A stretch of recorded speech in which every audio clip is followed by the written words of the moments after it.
The genealogy in Genesis chapter 5 goes from Adam, the first man, down through Noah. And in Genesis chapter 5, if you wade through that, I encourage you to make a list of the names. Adam gave birth to Seth. Seth, Enosh. Enosh, Kenan. Kenan, Mahalalel. Mahalalel, Jared. Jared, Enoch. Enoch, Methuselah. Methuselah, Lamech. And Lamech was the father of Noah. Let's take these names. 10 names. But see, the problem is we need to know what the names mean. And if you have a study Bible or a source, a lexicon, what have you, you know that the name Adam means man. As you go through your Bible, when these names are typically first introduced, most of your marginal footnotes will tell you what the name means. Adam means man.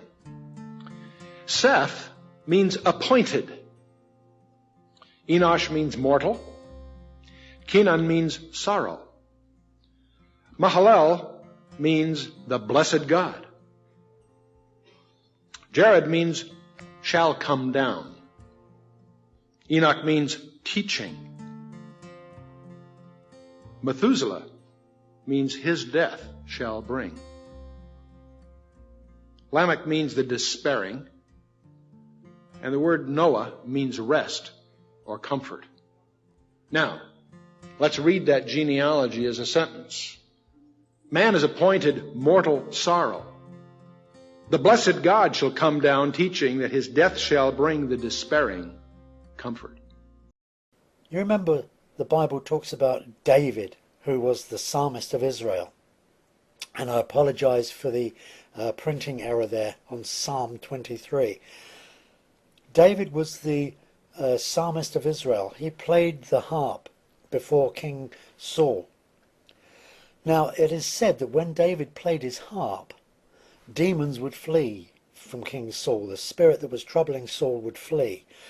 Now, why was that? Was that because David was just such a good musician and that it frightened demons? Or was there something in that music that was so divinely inspired that the demons knew and fled?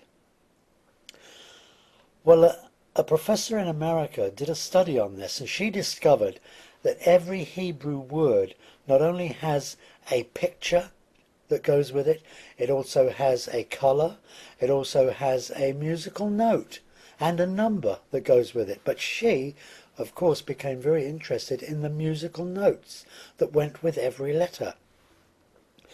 So she took the Psalms, and she took Psalm 23, and thought, I wonder if I just convert the Hebrew letters into their musical notes, what will come out? And she didn't play with the notes, she didn't play with the letters, she didn't juggle them around to make them sound any better. She just changed each letter to its Hebrew musical note equivalent. And this is what came out.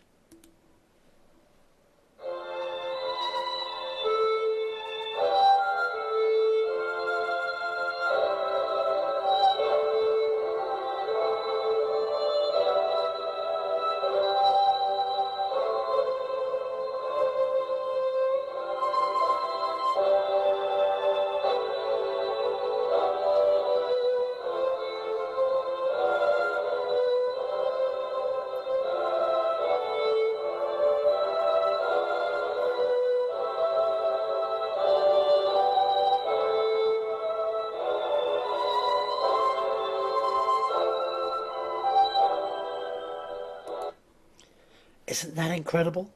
Now that is just simply taking each Hebrew letter in Psalm 23 and changing it to its equivalent musical note. And this has been used for millennia, for thousands of years. Well, just to be sure that this wasn't a fluke, she also tried Psalm 48, and this is what came out.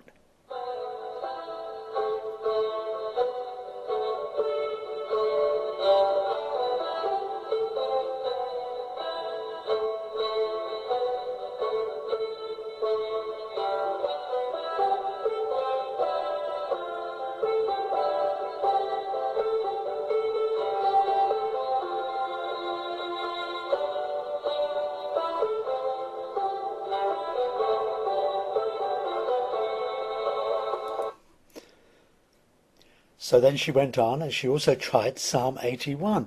And this is the result from Psalm 81.